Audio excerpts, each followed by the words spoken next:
Drop a like for the new Black Ops 7 Twitch drop rewards that you can earn now by watching my Twitch drop stream on twitch.tv/themarkofahero. As long as your Call of Duty account and your Twitch accounts are linked, you guys can watch my stream for 4 hours and earn all of these free rewards, including a nice little weapon blueprint.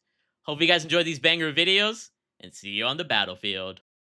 In this Black Ops 7 video, you guys are going to be able to master your controller settings in Black Ops 7. Aim assist has been heavily nerfed within Black Ops 7, but as you guys can see through my gameplay clips here, the game is still feeling pretty smooth to me, but I had to fine-tune my settings to find the perfect aim assist. I think Treyarch did a good job in nerfing aim assist, so controller isn't dumb easy, and you definitely have to get better at the game in order to master the game. And as you can see, I actually dropped the nuke and got the new NUKE calling card for Black Ops 7, which is a variation of the BO2 nuclear calling card back in 2012, 2013, whenever that game came out. So make sure you guys stay tuned, and let's get on with the settings video. So, what's up, guys? It's Hero here by Nino or Quadigy, and welcome to my first official video on Call of Duty Black Ops 7 multiplayer. As you can see, we're on the game. I've been playing a little bit and already slaying out within Black Ops 7 MP. So today, I'm showing you guys my absolutely best settings to help master your aim, master your graphics, sensitivities, tell you guys what interfaces to use, and little tips and tricks and some explanations on some of these settings so you guys can play to the best of your ability when you first load up Black Ops 7 multiplayer. I've got a decade of experience when it comes to Call of Duty on both boots on the ground games and even a little bit more jumpy games like this game is, and can help optimize it for your liking, basically. And keep in mind, you don't have to copy my settings one-to-one. Just take my settings as a suggestion. If you want to copy them all, then go for it. But make sure you feel free to kind of tweak things up. And I really love this background screen they got going on. If you guys are excited to see the best settings of Black Ops 7, make sure you guys drop a like and subscribe, turn on those post noties, and make sure you guys follow me on Twitch so you guys can earn some free Twitch drop rewards if you watch the stream for 4 hours and end up getting a free blueprint. But I'm sure you guys have had enough of my yapping, so before I start things off with the settings, if you prefer your Black Ops 6 settings and you want to just transfer them over to Black Ops 7, the one thing you can do is press start here, go over to your settings section, and go over to account and network. And if you click on this import settings feature here, you can basically just put in your previous controller settings, graphic settings, everything into Black Ops 7, so you don't have to customize as much if you want to save time. That's what I did, and I've only really messed a little bit with my settings because all my BO6 settings pretty much work. So you want to save yourself some time, this is a big tip. But now let's jump into my Black Ops 7 settings so you guys can know what I kind of rock. So I play on controller. I will say aim assist is a lot weaker on this game. I hopped into my first couple of games of Black Ops 7 and I could tell immediately they definitely have tweaked aim assist. So I'm still able to kind of bottom people, as you guys have seen from the clips. But just know you're definitely going to have a little bit more skill to control, the guns in this game. So these aim assist settings are going to have to be fine-tuned for your liking, for sure. So to all my keyboard and mouse players, I'm not really going to provide that, but there's a bunch of other amazing keyboard and mouse players you can watch for those types of settings. But to start things off, my button layout is bumper jumper tactical flipped. The way I flip it is because I have swap L1 with L2 R2. And on console, I believe it's like L1 bumper jumper, L2 bumper jumper, something like that. This is how it's looking like on PC. And the reason why I play like this is because, as you guys can see, I actually jump with L2, aim with L1, shoot with R1, do grenades with R2, slide and stuff with R3, and drop shots that slide with L3 or whatever the case is, or use my stim with X.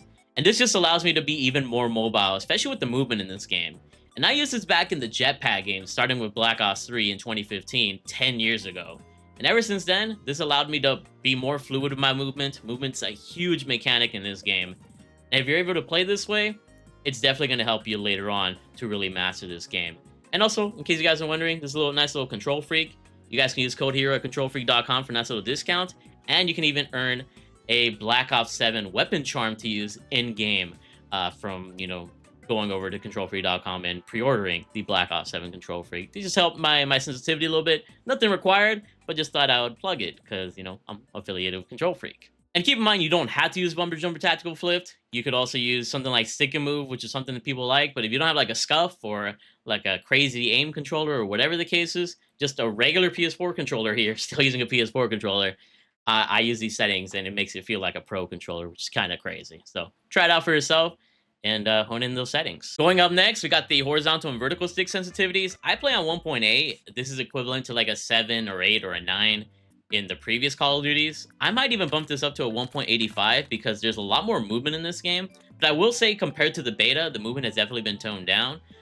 So playing at 1.8 was like perfect for me. But obviously up to you if you want to keep your sensitivity at this point. It's not too fast and not too slow, allowing me to be perfectly in tune. So I explain it real quick. If you have a super low sensitivity, but like a 0.6 or whatever the case is, you'll be able to be very accurate, but it's gonna be hard for you to turn on people or accurately aim at people if they're moving too fast. So that's why we play on a higher sensitivity. But if your sensitivity is too high, like a 3 point something or a 4 point something, then you're going to be able to turn on people very easily, but you might not have the best accuracy. So it's really up to you how you want to play. I like being somewhere a little bit in the middle, a little bit on the higher end, just because that's how this game is played. It's a little bit, fast paced. And 1.85 is my preferred sensitivity. All this can be off here. Controller vibration is off. Dead zone inputs, just make sure that you have no stick drift here. If it says 0% on the bottom right there, then you're good to go. So that's why I always have a left stick min and a right stick min of like somewhere between like 3 and 7 or 3 and 8. You don't want it to have it too high because then your controller is not as responsive. But you don't want to have it at 0 or something because there's a chance your controller might have stick drift. So if I put it all the way to 0, as you can see, I have like a -1, -2% stick drift. I don't want that. So that's why like a 5, 7, whatever, was not going to say 6 there, is preferred.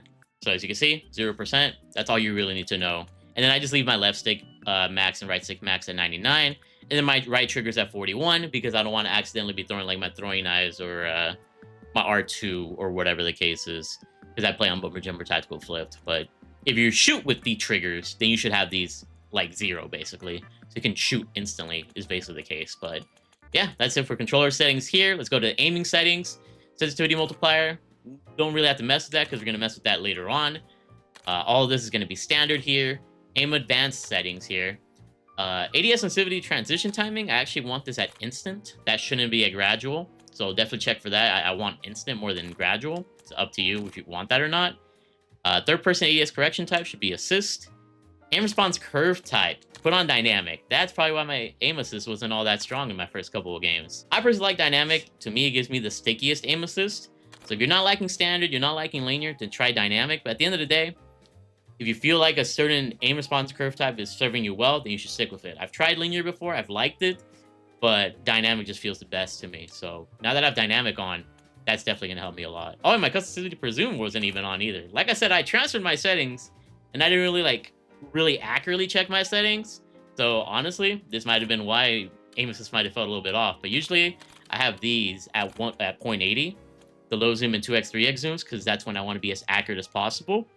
But for the 4x zooms and higher, I usually have it at 1.20, because at that point I'm using like a sniper scope or like some pretty heavy scopes, and I want to be able to drag the cursor as fast as possible to allow me to be on target still.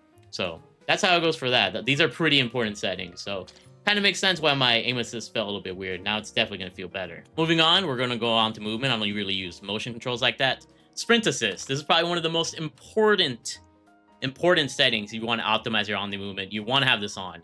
I used to play with sprint assist on. You could look at my previous settings videos from MW3 and before, but ever since Omni movement, I've had this on because sprinting just helps you a ton because you're able to sprint assist sideways and backwards. And fully utilizing the Omni movement with that sprint assist will help you be a really, really elusive player and make some pretty crazy outplays. Like being able to run left side, side to side and backwards and forwards really helps you formidably, and I would highly recommend this on. I don't really recommend tactical sprint assist, but then again, tactical sprint is not in the game by default, so just have it on. Manto assist, I just have this off, but Manto assist angle is on tight. Really up to you if you want to put it tight or whatever the case is. Crouch assist I just have off. Crouch assist tactical sprint is also off. Corner slicing I just have it off. You could have it on. I don't think it really bothers anybody, but most people don't like corner slicing. Wall jump assist. So this helps you do wall jumps really, really easily. Some people have it on, some people have it forward only, sideways only. I don't really feel like you need the wall jumps in this game. I just played my first game of BO7 and I didn't really feel the need to wall jump. So it's up to you whether you or not you want to try doing sideways or forward only. Gonna be some experimentation with it, but in my opinion, I don't feel like you need the assist. If you're gonna wall jump, you're gonna wall jump. Is my personal preference on that. Combat roll assist, that's for like the big ground war mode or whatever. I just leave it off. I don't plan to play ground war. I don't think that's really useful. Slide slash die behavior. I have it on tap to slide. Hybrid is usually the best setting to use, but I just haven't been wanting the master hybrid, so I just have tap to slide because I find myself sliding more than anything else. But sometimes I'll want to dive. And slide slash dive activation delay, make sure it's on short. I went back and played BO3, and I think by default those are like on medium or long, and I forgot how long it took to actually like slide on those games. We have movement so much better nowadays. Now that I've played, compared it to an old COD, you definitely want it on short and you'll be sliding like a champion. Automatic airborne mantle is on, sprint restore is on, slide maintain sprint is on, parachute automatic behavior is off. That's just the way I like to play. Then the rest of these are kind of like personal preference, if I'm not mistaken. Movement advanced settings, you don't want auto move forward. You compare to a sprint assist or whatever, auto move forward is a little bit worse just because it's always making you move, and sometimes you do want to camp at certain points, reload or heal up or whatever, you don't want to always be moving. And then everything else doesn't matter here. Combat, we got ADS on hold. I believe a lot of these are like pretty much default, but you guys can just copy everything that I have here. Combat advanced settings, focus behavior, can't really change that. Sprint tactical focus. There's some different settings here, but I don't really think you need to change anything. Enter X / reload behavior. Here on multiplayer, you should have tap to reload. Make sure it's on tap to reload. Prioritize interaction before Warzone though. Mantle cancels reload. That's all, your own behavior. Akimbo behavior can be independent or paired. I usually use independent. And everything else here, I don't really feel like you need to change. And that should be it there. Let's move on to graphics settings now. So I am on PC. When it comes to, some of the console settings, you're going to have to, copy or paste some of these. But I'm going to try to go through these really quickly. You guys can just copy everything that I have here. If anything of this, really reflects onto you. Quality, I have it at custom. I do play on 1440p, but yeah, I'm surprised my display resolution is on 1920 by 1080, but it's 1440p here. I'm going to have to change that, but yeah, 1440p dynamic resolution. I'm going to have to lower this to have a little bit more frames. Upscaling / sharpening, Fidelity FX cast. VRAM scale target at 80. And if you needed more frames, you can put on frame generation, but I know it does give you some input delay at times. And then here are the rest of my graphics settings. Not really going to repeat them. Just have them all on low, just because I only have a 3080 Ti. I don't have like a 4080, 4090, 5080, 5090 type of vibe. But if I was on those, I'd put these a little bit higher. Field of view is going to be at 120. It's just the way I like to play. Some people like to play on 100, 105, 110. I like 120 because I want to be able to see as much of the screen as possible. So it's really up to you on how to play there. ADS field of view is going to be independent. Now, compared to affected makes it so that your FOV is the same as when you ADS. So with 120 FOV, if I ADS on affected, it would be 120 FOV. So I'm able to see as much of the screen as possible. However, I like independent. And the reason I like independent is because it lowers my FOV when I'm aiming down sights. You might be asking, why do you want lower FOV? Don't you want to see as much as you can? Well, when I'm ADSing, I'm usually focused in on something. So if I'm trying to body somebody farther away, they're going to appear a lot bigger with a lower FOV while I'm ADSing, and that allows me to target them a lot more easily. So that's just the way I like to play. You could try affected. I just love independent more, and it's really up to you at the end of the day. Weapon field of view is going to be wide, so the weapon looks smaller and doesn't take up as much of the screen. Third person field of view is going to be 90, same concept as first person FOV, and vehicle field of view is wide, same concept as weapon field of view. Road motion and weapon motion blur should both be off, just because you don't want motion blur in your games. You're here to play well. You're not here to, make the game look kind of fancy. But I don't think motion blur really makes the game look all that good. First person and third person camera movement should be at least 50%. Gives you camera shake, and you want the least amount of camera shake if you're trying to body some people. And then everything else here is personal preference. So some of these settings will apply to console. Some of them will only apply to PC. Audio, we got master game volume at 100. Gameplay music volume, as much as the how good the music is, I have to have it at 0 so I can focus in on the game. Or you can have it at like 5 or 10 so you can still hear the music, but you want to have it low if you want to really focus on the audio. Dialogue volume is going to be 48, so you can at least hear call outs and stuff like that. And then effects volume, you want this maxed out at 100 so you can hear footsteps, glass breaking, people reloading. And I will say they have definitely improved the footsteps on this game compared to the beta. I actually hear people, and it's really nice to know that I know where and when somebody is coming, and not like from far away either, like from a decent distance away. I think they've nailed the footsteps, in my opinion. You guys can let me know in the comments below how you feel about that. And everything else here is kind of personal preference. Audio mix, I like it on Sucker Punch. Some people like home theater, headphones bass boost, Treyarch mix. I think Sucker Punch just allows me to really, really hear the footsteps that I need to hear, and the bass of the footsteps. And everything else here is personal preference. And interface, you guys can all just choose here. Telemetry, I want to know how many frames I'm getting. Server latency, packet loss, so I know if a lobby is laggy or whatever, so I can leave it, or kind of see if something's wrong with my internet. And then subtitles. If you want to have subtitles, you can. But for me personally, I would only have subtitles in co-op campaign. Only reason I would have subtitles for multiplayer is so that I can read callouts instead of hear them, because reading callouts is a little bit more responsive for me than hearing them. But it's bad. I don't know. I feel like if you have too many subtitles while playing multiplayer for a YouTube video or a stream, it gets a little bit distracting from the actual gameplay. So that's the only reason I don't have it on. But I would recommend it if you don't do any sort of content.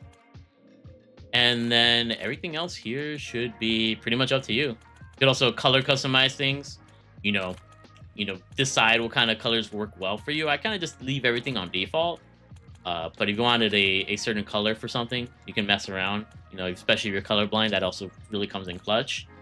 And then multiplayer HUD presets. Unfortunately, they don't have like too many HUD themes. This is a pretty good HUD theme for zombies, but when it comes to layouts, I thought they would have magnified like in BO6, but they don't have magnified, so I'm just stuck on standard.